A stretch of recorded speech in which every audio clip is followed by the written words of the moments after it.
नमस्कार दोस्तों, मैं डॉक्टर आशुतोष कुमार चौबे आप सभी का स्वागत करता हूं अपने YouTube चैनल वैदिक जीएस एकेडमी पे।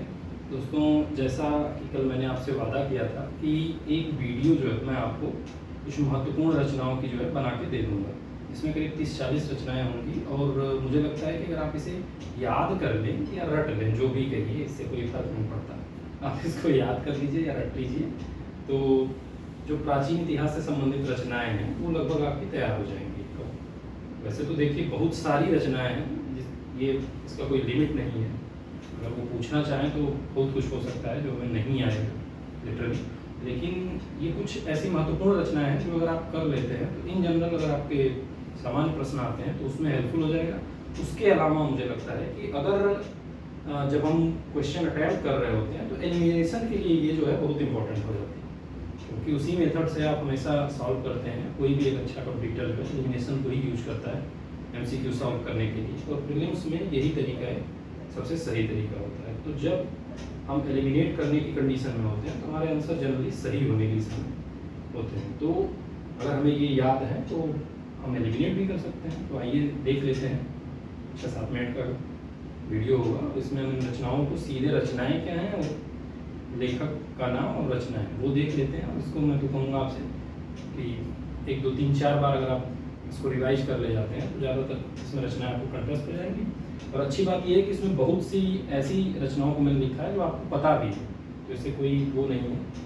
हाँ, जो नए बच्चे हैं उनके लिए थोड़ा सा भले नया हो सकता है, लेकिन जो काफ़ी साल 2 साल तैयारी वाले फील्ड में रह चुके हैं उनके लिए कुछ बहुत खास नहीं है। लेकिन ये महत्वपूर्ण है और ये जानना चाहिए हर विद्यार्थी। तो स्टेट पीएससी के प्रीलिम्स या वनडे एग्जाम के लिए इतनी रचनाएं अगर आप जान रहे हैं तो आपका काम चल जाएगा, इतना है। तो आइए शुरू करते हैं। ये महत्वपूर्ण रचनाएं हैं। तो सबसे पहले हमारे लेखक हैं वो है पाणिनि। और पाणिनि की सबको पता है कि अष्टाध्यायी सबसे प्रसिद्ध रचना है, तो ये हो गया। दूसरे हमारे लेखक हैं पतंजलि और इनकी रचना है महाभास, ये भी बहुत प्रसिद्ध है। तीसरे लेखक हमारे हैं बाणभट्ट, इनकी 2 रचनाएं बहुत प्रसिद्ध है। पहली है हर्षचरित, जो ये हर्षवर्धन की जीवनी है एक तरह से, और दूसरी है कादम्बरी। ये भी हर्ष के शासनकाल और शासन प्रशासन से संबंधित विवरण है इसमें। फिर उसके बाद है विष्णु शर्मा, ये इनकी रचना है पंचतंत्र। ये एक तरह से आप समझ लीजिए कि नैतिक कहानियों का संग्रह है जो लोगों को नैतिक शिक्षा देने का कार्य करता है। और इस पंचतंत्र का जो है बहुत ज़्यादा अनुवाद हुआ विभिन्न भाषाओं में, तो ये बहुत ही पॉपुलर रचना रही है पंचतंत्र। फिर अगला जो है वो है सोमेश्वर की रसमाला और कीर्ति कौमुदी। ये 2 प्रसिद्ध रचना है, आप ऐसे ही याद करते जाइए, कोई वो नहीं है। फिर मयूर का सूर्य शतक, मीर तुंग का प्रबंध चिंतामणि, महेंद्र वर्मन देखिए पल्लव शासक है ये, इसका मत विलास प्रहसन और भगवत रज्जु, ये 2 महत्वपूर्ण रचना है। मैंने ये जो मत विलास प्रहसन है इसमें कापालिकों और बुद्धिस्टों का उपहास उड़ाया है मत विलास प्रहसन में महेंद्र वर्मन ने, और पुलिस और न्याय प्रणाली में उस समय जो भ्रष्टाचार थे उसको भी उजागर किया है, तो काफ़ी महत्वपूर्ण रचना है। फिर हाल की गाथा सप्तशती,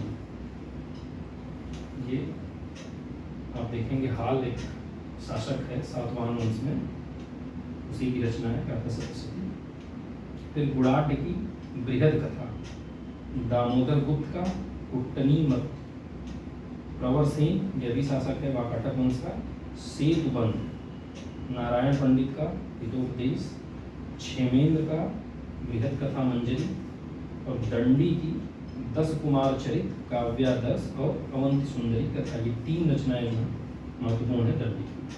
फिर वाकपति की गौड़ बहू, उसके बाद बिल्हड़ की विक्रमांक देवचरित, पद्मगुप्त परिमल की नव शासांक चरित, ये भी काफ़ी महत्वपूर्ण रचना है।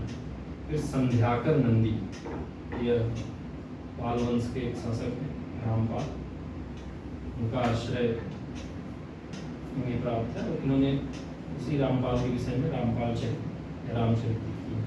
और रामचरित जो है द्विअर्थी या श्लेष के रूप में लिखा गया है। इसमें एक साथ श्री राम की और दूसरे साथ रामपाल की, दोनों घटनाएं एक साथ चल रही हैं रामपाल चरित्र।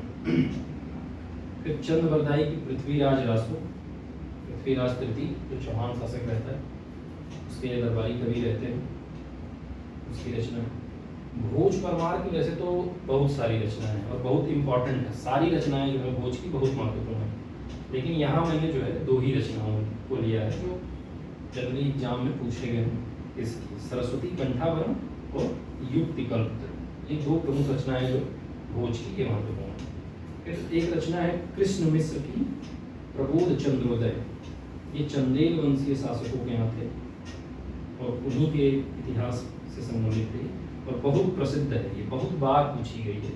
प्रबोध चंद्रोदय कृष्ण मिश्र का। जयदेव का गीत गोविंद, राजशेखर की 2 रचना काव्य मीमांसा और विद्युषा भंजिका, ये 2 रचनाएं काफी महत्वपूर्ण हैं। इनकी भी वैसे 3-4 रचनाएं हैं जो बहुत प्रसिद्ध हैं, लेकिन ये 2 आप याद रखें, काव्य मीमांसा को, विद्युषा भंजिका।